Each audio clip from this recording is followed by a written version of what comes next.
Olá, queridos, tudo bem? A paz de Jesus para todos. Estamos unidos hoje, nesta sexta-feira, um dia propício para a penitência. Espero que vocês tenham feito algum jejum ou também uma pequena mortificação que seja, porque toda sexta-feira no ano, exceto no tempo pascal, a igreja nos convida, nos convoca a jejuar, no mínimo a tirar a carne vermelha da alimentação. Então, eu espero que você tenha realmente feito um jejum hoje pela sua conversão, ou da sua família, ou dos pecadores do mundo inteiro, pela igreja. Então, hoje não esqueça, toda sexta-feira, exceto quando é aquela data, sexta-feira cai numa festa da igreja, né? Ou quando nós estamos no tempo pascal, naqueles 50 dias depois da ressurreição de Jesus. Tá certo? Deus abençoe a todos. Hoje nós vamos começar mais um livro da Palavra de Deus. E que bonito!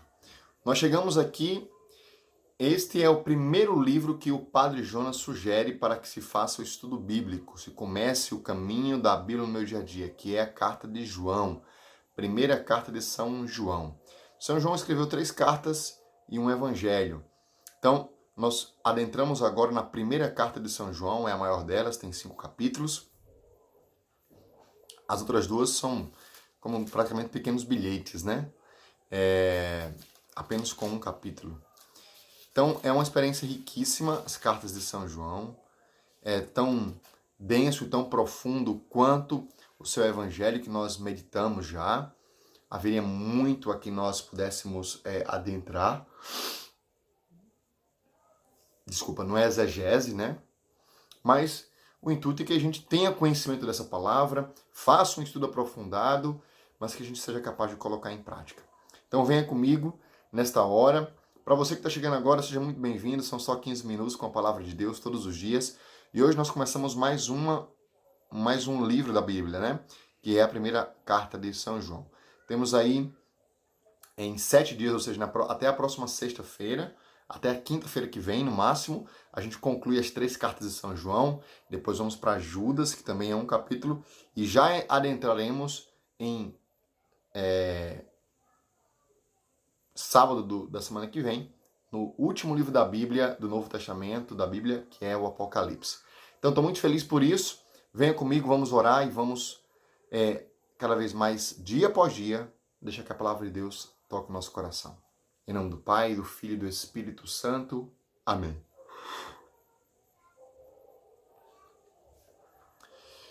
Espírito de Deus, venha sobre nós nesta hora, nos iluminando com a Tua graça, nos dando sabedoria e inteligência, e que nós possamos realmente entender o que o Senhor tem a nos falar, para pôr em prática. Amém. Primeira carta de São João, capítulo 1. Vamos lá comigo, pega a tua Bíblia e vamos meditá-la. O que era desde o princípio, o que ouvimos, o que vimos com os nossos olhos, o que contemplamos e o que nossas mãos apalparam, do Verbo da vida. Porque a vida manifestou-se, nós a vimos e dela vos damos testemunho, e vos anunciamos esta vida eterna, que estava voltada para o Pai e que nos apareceu. O que vimos e ouvimos, vô-lo anunciamos, para que estejais também em comunhão conosco. E a nossa comunhão é com o Pai e com o seu Filho Jesus Cristo. E isto vos escrevemos para que a nossa alegria seja completa.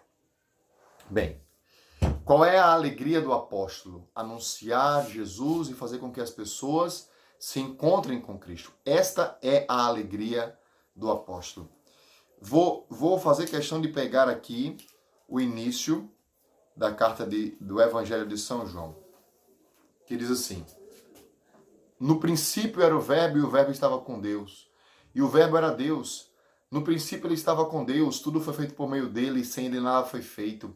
O que foi feito nele era a vida era a luz dos homens, e a luz brilha nas trevas, mas as trevas não a apreenderam.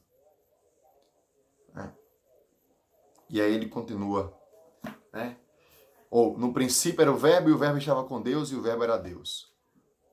Agora, olha a carta dele.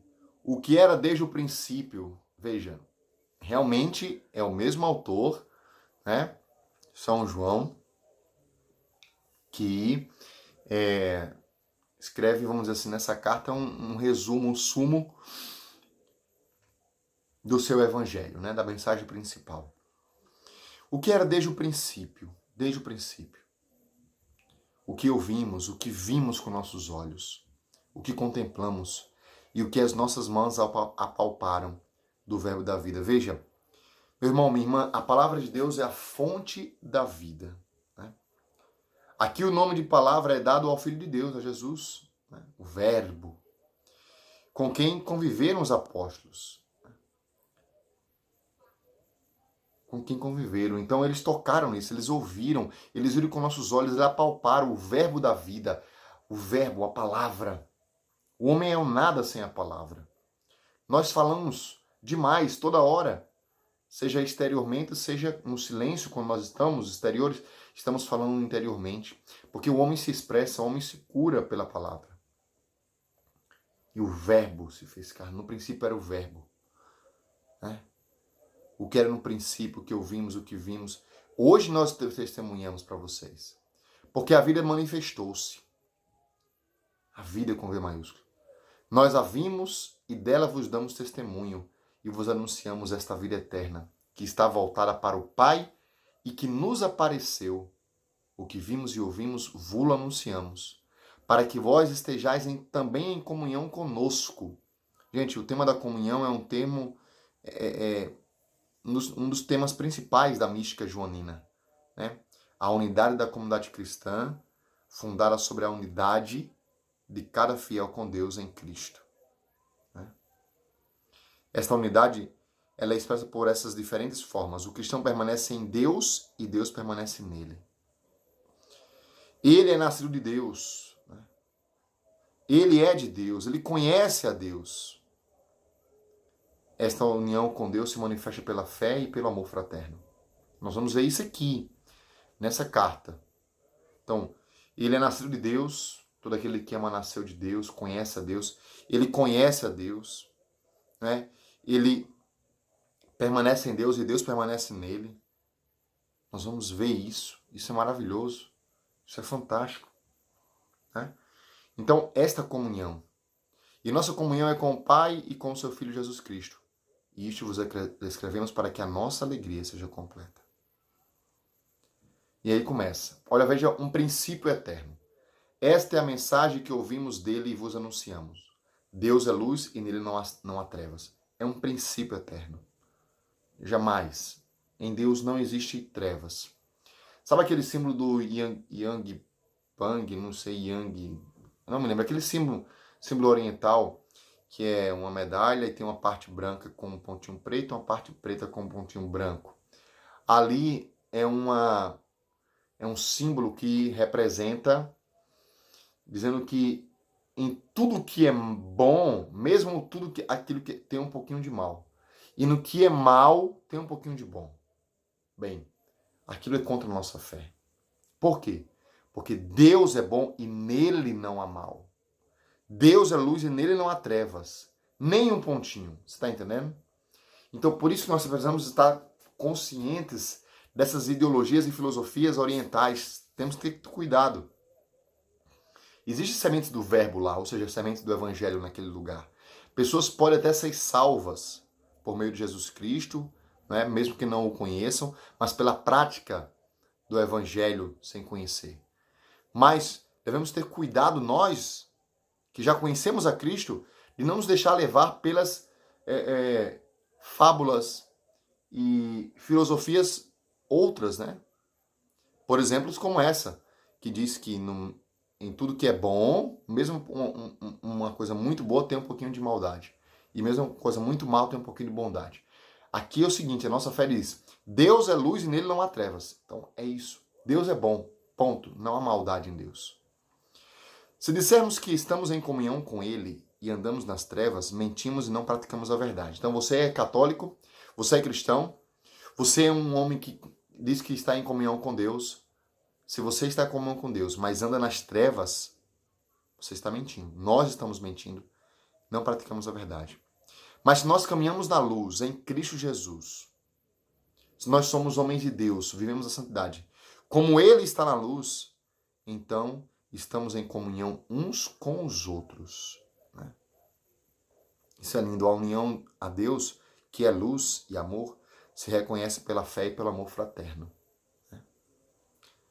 Se nós caminhamos na luz e como Ele está na luz, então estamos em comunhão uns com os outros. E o sangue de Jesus, seu Filho, nos purifica de todo pecado. O sangue de Jesus nos purifica de todo pecado. Versículo 8. Se dissermos não temos pecado, enganamo-nos e a verdade não está em nós.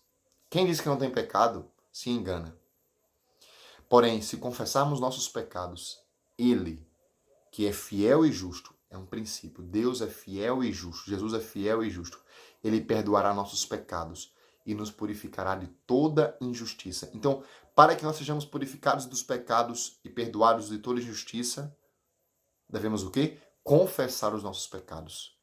Confessa a Deus Todo-Poderoso e a vós, irmãos e irmãs, que pequei muitas vezes por pensamentos, né?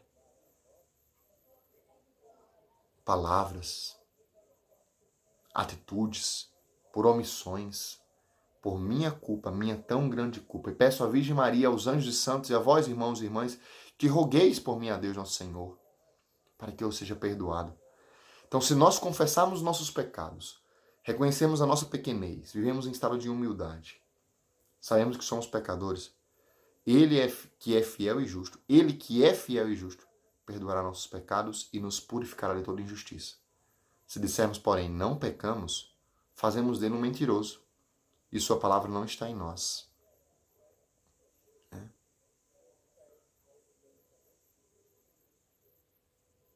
E ele continua, meus filhinhos, isto vos escrevo para que não pequeis. Mas se alguém pecar, temos como advogado junto do Pai, Jesus Cristo, o justo. Por que a gente prega? Para que a gente não peque. Para que a gente, sabendo o que é certo, comece a seguir. Verdade conhecida, verdade vivida. Guarda isso no teu coração. Uma verdade conhecida é uma verdade que deve ser vivida. Né? Então, se você conhece aquilo que é verdade e você sabe, nossa, você lê um livro, né, de filosofia, de política, de um livro técnico, né, etc., sobre feminismo, sobre aborto, etc., e você descobriu, você faz um primeiro questionamento, esse livro é verdade? Isso é uma verdade total, parcial, né, ou é uma mentira? Ah, é uma verdade. Ele condiz com os meus princípios, com a fé católica. Então, viva aquilo, aceite aquilo. Não seja conivente. Não leia um livro, né, e descubra que aquele tal ditador, ele era um cara abortista, um cara etc. E você ainda continua seguindo ele. Não. Então, uma verdade conhecida é uma verdade vivida. Isso a nível de vários livros, principalmente na igreja. Então, uma verdade descoberta, conhecida, é uma verdade vivida. Ou seja, depois que a gente conhece, por que eles escreveram, por que a gente prega, por que a gente ensina, para que ao conhecer a verdade, ao conhecer a palavra, o que é certo, o que é errado, a gente não peque, a gente não erre, a gente não cometa o erro. Mas mesmo se alguém pecar, temos como advogado junto do Pai Jesus Cristo o justo. Ele é a vítima de expiação pelos nossos pecados. E não somente pelos nossos, mas também pelos de todo o mundo. Jesus é a vítima, é o justo, é o nosso advogado, que intercede ao Pai por nós, para que Ele nos perdoe. Ele é a oferta, Ele é o sacerdócio, Ele é o cara, Ele é Deus. Ao mesmo tempo que Ele é o sacerdote, sumo sacerdote, segundo a ordem de Melquisedeque, como vimos em Hebreus, que oferta o holocausto para a expiação dos pecados da humanidade, Ele também é a oferta, Ele também é o cordeiro que se imola, que se doa, né? Que dá todo o seu sangue, a sua vida por amor e para nos salvar. Então, façamos tudo para não pecar, mas se pecarmos, vamos reconhecer nossos pecados. E Ele, que é fiel e justo, nos perdoa os pecados. Que tal fazer uma boa confissão, hein? Deus abençoe a todos e amanhã a gente se encontra.